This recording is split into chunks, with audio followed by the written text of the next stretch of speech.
तो finally attack on Titan मांगा खत्म हो चुकी है और इसी के साथ ही एनिमे भी इस साल खत्म हो जाएगा। तो अब सवाल आता है इसके बाद क्या एओटी के राइटर बोरुटो से इंस्पायर होकर एओटी का कोई सीक्वल लिखेंगे या फिर एक बिल्कुल नई मांगा पे काम करेगी। इस वीडियो में इन दोनों क्वेश्चंस का आंसर मिलेगा, बस वीडियो में एंड तक घुसे रहना। हाजिमे इसेयामा जो कि एओटी के राइटर हैं, उन्होंने एओटी को 2009 में ही लिखना शुरू कर दिया था और इसे फाइनली कोडांशा कंपनी के थ्रू 17 मार्च 2010 को लॉन्च किया था।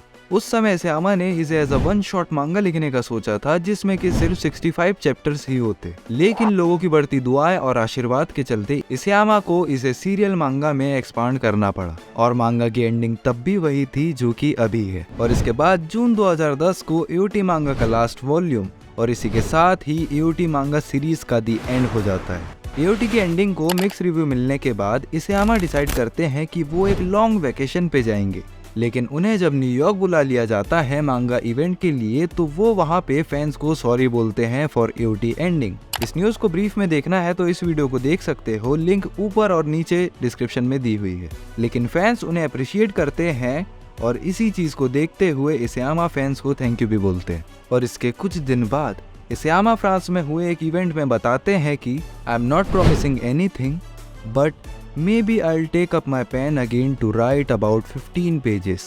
और इसी चीज को देखते हुए फैंस समझ गए कि इसेयामा एक नई शॉर्ट मांगा की प्लानिंग कर रहे हैं। एओटी से पहले इसेयामा ने 2 शॉर्ट मांगा पे काम किया था जिसका नाम था हार्ट ब्रेक 1 और ORG, और ये दोनों ही काफी सक्सेसफुल हुए और ये दोनों मांगा काफी सारे अवार्ड भी जीते। आगे चल के इसेयामा ने इन दोनों वन शॉट मांगा से इंस्पायर होके एओटी की शुरुआत करी।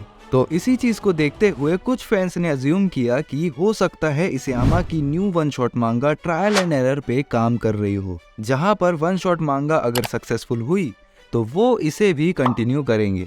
और इसे देख के क्यूरियोसिटी तो होती ही है कि इसेयामा 15 पेजेस में क्या लिखेंगे। तो फाइनली जिन्हें लगता है कि एओटी का सीक्वल आने वाला है मांगा के इस चैप्टर को देखकर, तो इस चीज का आंसर भी उन्होंने फ्रांस वाली इवेंट में ही दिया था, जहां पर उन्होंने कहा कि अभी उनका कोई भी प्लान नहीं है अटैक ऑन टाइटन के सीक्वल को लेकर, पर इसके बाद उन्होंने कहा कि वो स्टोरी के कुछ पार्ट को एक्सपांड करने में इंटरेस्टेड है और मेरे अकॉर्डिंग ये स्टोरी का स्पिन ऑफ हो सकता है लेकिन सीक्वल नहीं। अब कल को कोडांशा यदि एओटी का सीक्वल अनाउंस कर देता है तो इसेयामा की जान खाना, हमें कुछ मत बोलना बिकॉज ये वर्ड्स इसेयामा के हैं, कोडांशा के नहीं। और आप लोगों को तो पता ही होगा कि पब्लिशिंग कंपनीज कितना ज्यादा प्रेशर डालती है मांगा राइटर्स के ऊपर फॉर राइटिंग द सीक्वल्स। और इसी के साथ क्रंची रोल इवेंट जो कि न्यूयॉर्क में हुआ था, उसमें उन्होंने बताया था कि वो लीवाई की हिस्ट्री को और भी ज्यादा एक्सप्लोर करने में इंटरेस्टेड है।